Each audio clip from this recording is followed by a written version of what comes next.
garden. These people are very important for election integrity, which we don't have in Minnesota anymore. And our system needs to be changed. People need to be held accountable. Maplewood needs to be held accountable. And they will be watched this year heavily because some of their past deeds. And we just don't have a credible judicial system. And one thing that I found out was interesting is people will vote, more people will vote when they know there's a credible election system. When people feel my vote will count, not all these illegal aliens, not all these felons, not all these people signing their name in my slot without any ID. It's happening. People are going to vote and somebody else signed their own name and they didn't get to vote because no ID. So one thing to do, take your driver's license or your ID and show it to the person anyway. Say, this is me, and then sign your spot. Get a force of habit. That itself will discourage people who do not or are trying to vote illegally from actually going there because they may think they have to show ID. So you got to plan these things. All right, a few minutes on the Maplewood garbage. Okay, the important thing to know here is that the people, you have a constitutional right to do with your property as you see fit, as long as it does not harm anybody else's constitutional rights. So you can't pollute on somebody else's property, you can't dump this stuff, and a corporation can't find a corporation that destroys other people's properties. That's the bottom line. Nobody can tell you where you take your garbage or who collects your garbage. The state has no right to do that. You as a people on your block or in your townhomes or whatever property you own, you can decide, hey, let's all get together and go with this hauler and let's try to make a deal. But the state can't come in as the city, or the city can't come in and say, we're going to make you use this one hauler when you already have choices of a lot of other places to go. Okay, and you may get, yours may be more expensive, but you get better service or the type of service you want.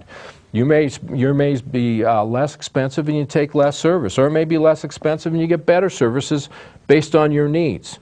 And right now the city of Maplewood is trying to control you, who you have as a hauler. They've already done it and selected for your recycling, but all these companies that haul garbage have recycling too, and so they're telling you where you have to take your property to recycle it. Okay? But it's your property. Here's the concept. It's not garbage until you place it into a bag and say, I don't want this anymore. This person's going to take it off my property for me. Then that person has the property right of that garbage, and they can't violate anybody else's constitutional rights with that. Well, there's a big, and that's not what's that's not what is trying to be happening in Maplewood, and there's a big outcry.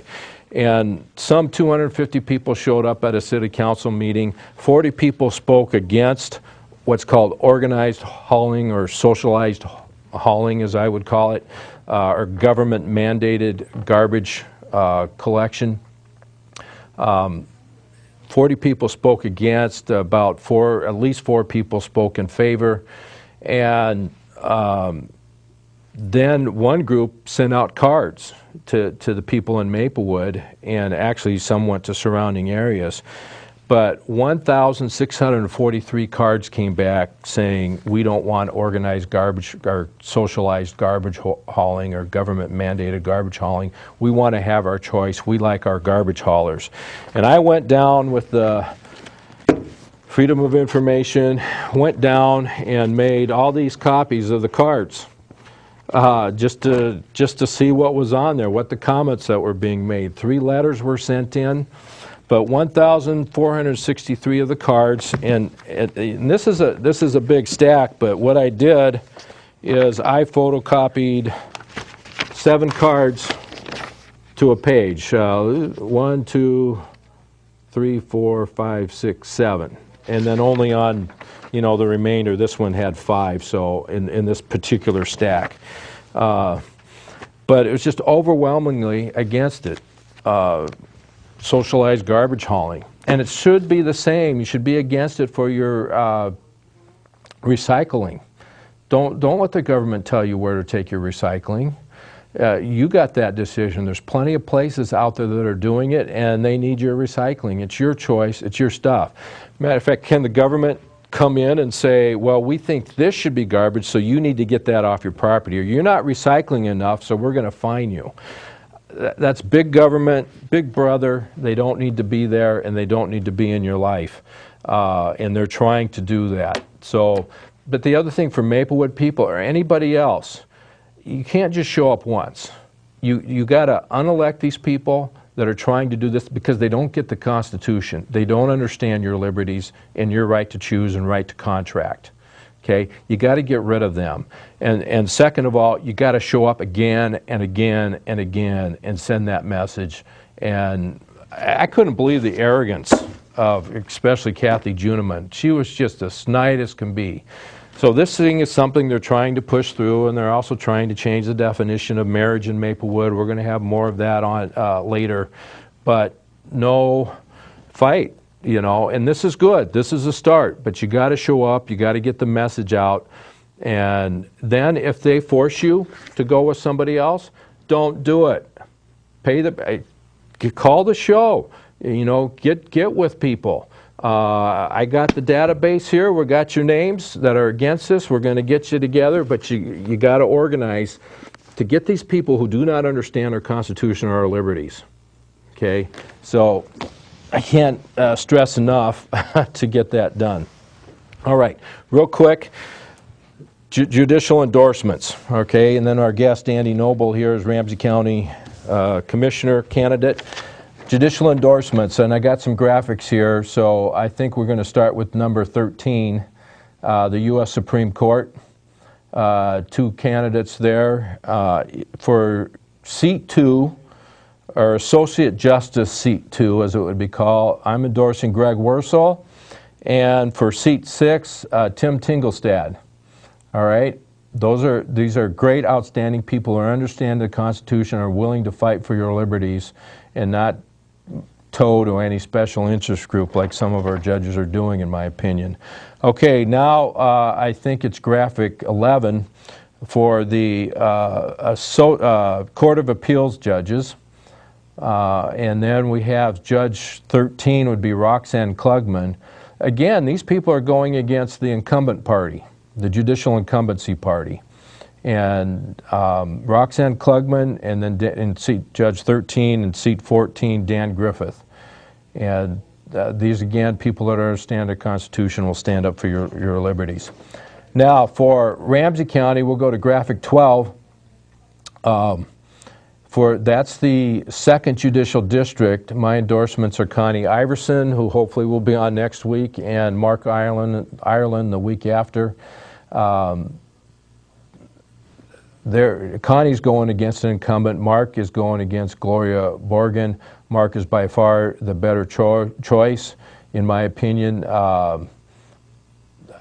He's not politically tied in as well as Gloria Bogan is, and doesn't have that special interest. I think he's more level-headed.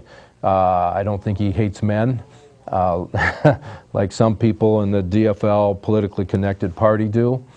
And so those are my recommendations there. 10th Judicial District, Chris Penwell. That would be, you know, Washington County, Anoka County. There's about 10 counties in that area. 24 people running for that seat. So Chris Penwell would be my endorsement. And then John Dean is running against an incumbent. Stand-up person. All these people are stand-up people. But John Dean, again, running against incumbent. Defeat that incumbent political party called the Judicial Incumbency Party. John Dean's running against that. So those are my choices there. Okay, well, we'll get Andy coming up here. In the meantime, I see if I missed anything. I don't think I have. We got some more endorsements coming next week. So we're going to get Andy settled in. Make sure we got this on backwards. Flip this around. There we go. Well, and they're going to get your camera squared away here. Make sure we're just slide in a little bit more. Okay. Okay. Kind of get cozy. And you've been out. You've been out hitting the streets pretty hard, huh? I have. Good to see you. Good to see you too. You've been running around and just kind of got here in the last few minutes. And so what's going on in your life? Well, we're keeping pretty busy. We had a fundraiser tonight at the Highland Nursery. Uh-huh. And that was really, Tim, an excellent event. We had Teresa Klett stop by, Eva Eng, lots of folks, Matt Bostrom, David Schultz for county attorney. We had just a great mix of people, a lot of people there from around the community that are folks that not only support my candidacy, but certainly support Sue Hustings and the Highland Nursery and all she's been through in the last. Well, I thought that was interesting hearing Highland Nursery because that place has been going through the ringer. Yes, I actually met Sue back in May, Tim, and realized she had a situation that was rather unique and certainly troublesome with the property tax situation. I've been in the real estate business for 24 years, commercial real estate, and I understand property taxes pretty well. Which is important to know as a commissioner in my mind. Yeah, you need to have a good grasp of that. I think there's a lot of relevant experience, finance, construction, development background, property management background, starting a business from scratch, employing upwards of 34 people at one time. I mean, I'd like to think some more folks in government would have some relevant experience with taking those risks and managing a staff and right. And setting up a business from scratch, especially as business is so regulated by government. But I think the going back to the Highland Nursery situation, this is really an epitome of our failed property tax system in Ramsey County. The Ramsey County commissioners, in my estimation, are just entirely too incestuous and tight with the Ramsey County assessor and the initial tax appeals board. And one of the things that I'm campaigning on is to really do away with this antiquated system that actually doesn't exist in many states. The assessor is often an elected position that runs for public office. Here in Minnesota, and particularly in Ramsey County, our assessor basically, in my opinion, serves at the pleasure of the Board of Commissioners. And our tax assessments being so politicized, in my opinion, are a problem. Because what we're finding is, in the case of somebody like Sue Hustings, when somebody's so unfairly treated with taxes, and in her case, she was due certain exemptions under the classification of her business model, which is predominantly agriculture. But as she would, it just is phenomenal to listen to what happened with her. But her assessments, Tim, had gone through the roof 1,275% in the last 6-7 years. I mean, and she was effectively being fully assessed as a commercial property when 85% of her property is agricultural and low density.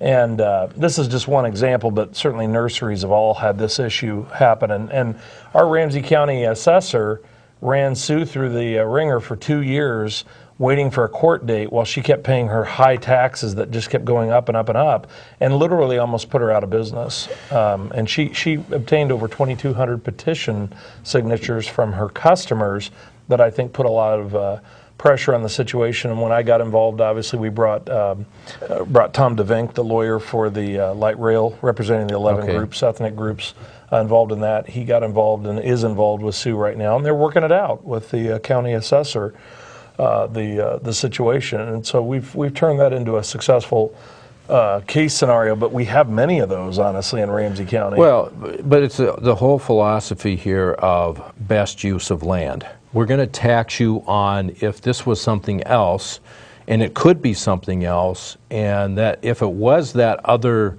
instead of farm, if it was a development, we'd get more tax dollars, so we're going to tax you as if it was a development.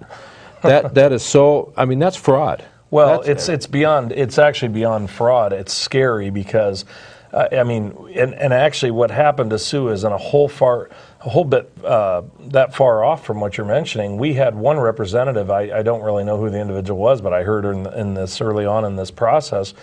Some folks from Ramsey County came out and paid a visit to Sue, and some employee of the county, or maybe it was the assessor or somebody, had actually made the comment to Sue that, this place would be a much better use as retail or an Office Depot. I mean, this woman's business has been in her family for over a half a century, and how many businesses could garner 2,300 petitions